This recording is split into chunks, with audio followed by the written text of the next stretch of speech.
Olá pessoal, eu sou o professor e frade da Ordem Anglicana de Santo Estevão Mártir, Luciano Vasconcelos Júnior. Dando continuidade à nossa série sobre a cristianização da Britânia, hoje vamos falar sobre o cristianismo durante o período das chamadas invasões vikings na região. Então, fica por aqui e assiste o vídeo. Vamos lá?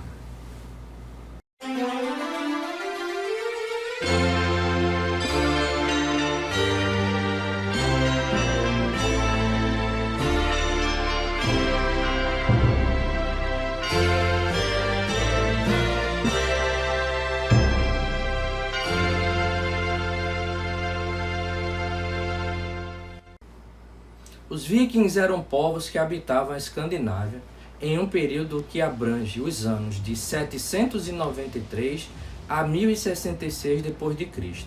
Com base em seu idioma e mitologia, os vikings são considerados povos de origem germânica, originados da Escandinávia, região que corresponde aos atuais territórios da Noruega, Dinamarca e Suécia, cabendo, portanto, dizer também que a habitação humana nessa região remonta a 8000 a.C.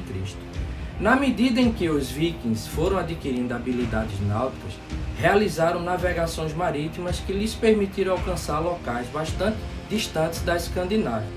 Aos poucos, os nórdicos se estabeleceram em territórios como a Inglaterra, Escócia, norte da França, Rússia, Irlanda, Islândia e Groenlândia. E no ano 1000, alcançaram a América do Norte e estabeleceram uma pequena colônia no Canadá.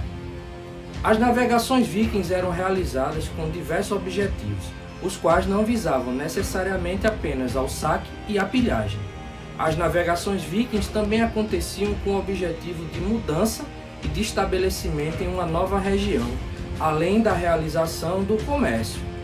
O crescimento populacional, a procura por terras mais férteis e por clima mais amenos, assim como a procura por riqueza, são alguns motivos que levaram os vikings a navegar.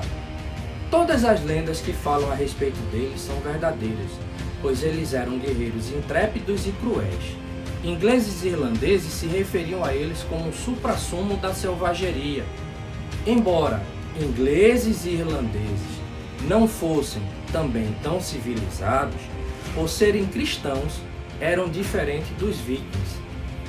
A guerra era algo muito importante na sociedade dos vikings, pois representava um papel religioso significativo. Eles acreditavam que os mortos em batalha celebrariam as eras no Valhalla até a convocação para a luta final, que seria travada no Ragnarok. Ser um guerreiro na sociedade viking trazia status, pois caso fosse morto, sua ida para Valhalla seria celebrada. Se vencesse, seus feitos em batalha seriam comemorados. As principais armas utilizadas pelos vikings em batalha eram a espada e o machado, mas outras armas como o arco e flecha, a faca e a lança também tinham sua importância.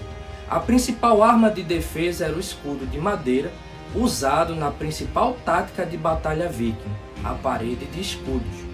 Muitas vezes, os vikings utilizavam cabeças de inimigos derrotados para amedrontar seus adversários em batalhas, atirando-as contra eles. A era viking tem início com o saque a Lindisfarne em 793 d.C. Esse território representava o cristianismo, o aprendizado e a civilidade. E no ataque, monges da localidade foram mortos e escravizados pelos daneses sem piedade. Toda a Inglaterra poderia ter caído nas mãos do paganismo dos vikings, não fosse a figura de Alfredo, rei de Wessex. Filho do rei Ethelwulf, um cristão devoto, Alfredo tornou-se um cristão devoto desde a infância. Em toda a sua vida, apesar da debilidade física, foi um comandante militar soberbo que infligiu algumas baixas aos daneses, apesar de suas forças militares serem bem superiores. Não tendo como derrotar os daneses, Alfredo criou estratégias para preservar o cristianismo na região. A título de exemplo, fixava a terra aos homens do norte, que ali quisessem ficar, exigindo deles o batismo para tentar manter a paz.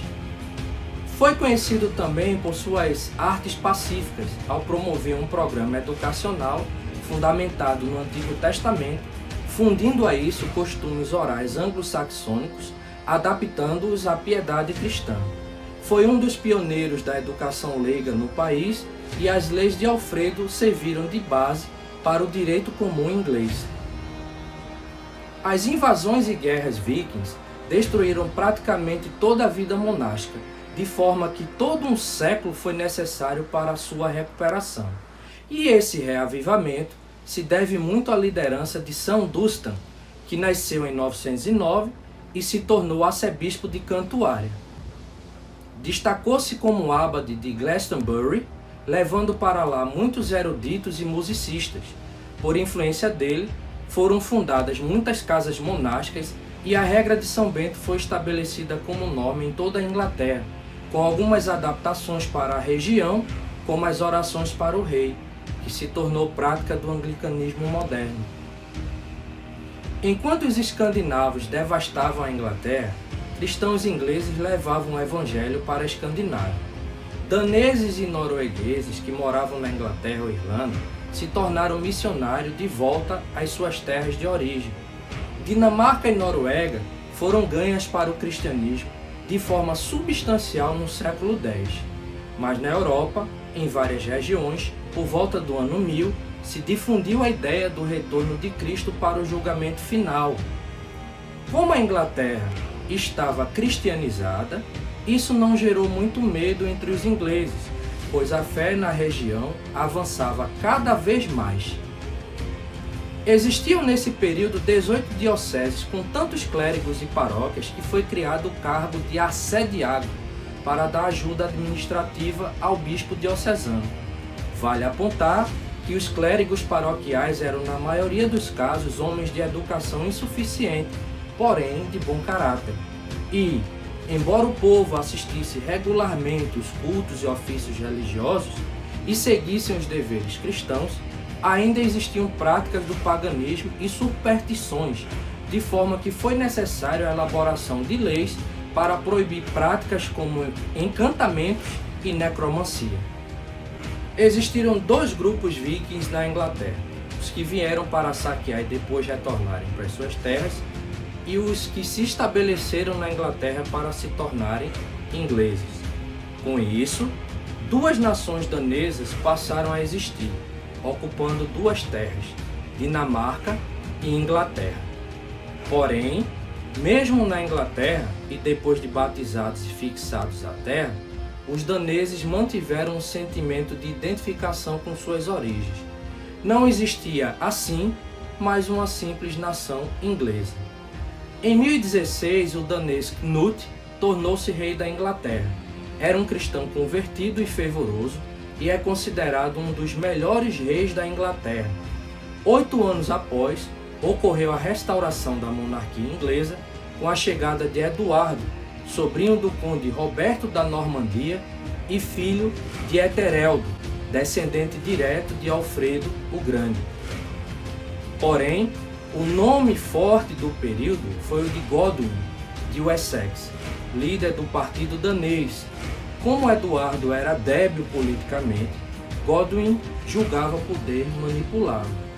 E tendo Eduardo vivido desde a infância na Normandia, olhava seus compatriotas ingleses como bárbaros, cercando-se de cortesãos normandos e preenchendo os cargos da igreja também com normandos, o que terminou por gerar uma poderosa elite normanda.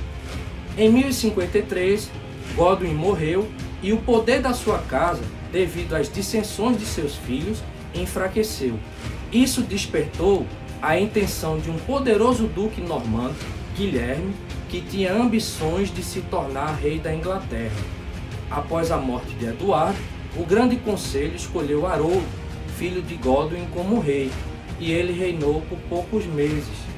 Guilherme declarou que Eduardo havia lhe prometido o trono e, planejando uma conquista, realizou uma cruzada intencionando obter o apoio do Papa Alexandre II. Como Haroldo havia coroado um arcebispo de Cantuária, que havia recebido o palio de um Papa cismático, isso significava que Roma poderia não reconhecer Haroldo como rei da Inglaterra. Contando assim com o apoio do Papa à sua cruzada, Guilherme empreendeu sua conquista, de forma que em 1066 a conquista normanda deu fim a uma era de 7 séculos de cristianismo inglês, nascido na Britânia romana e passado pelas fases céltica, anglo-saxônica e escandinava.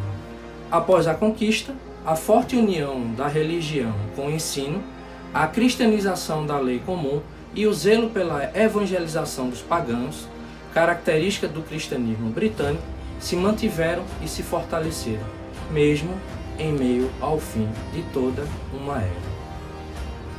Bom, pessoal, por hoje é isso.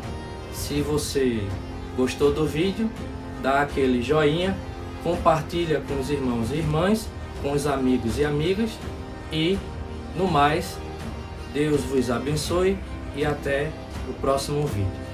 Tchau, tchau.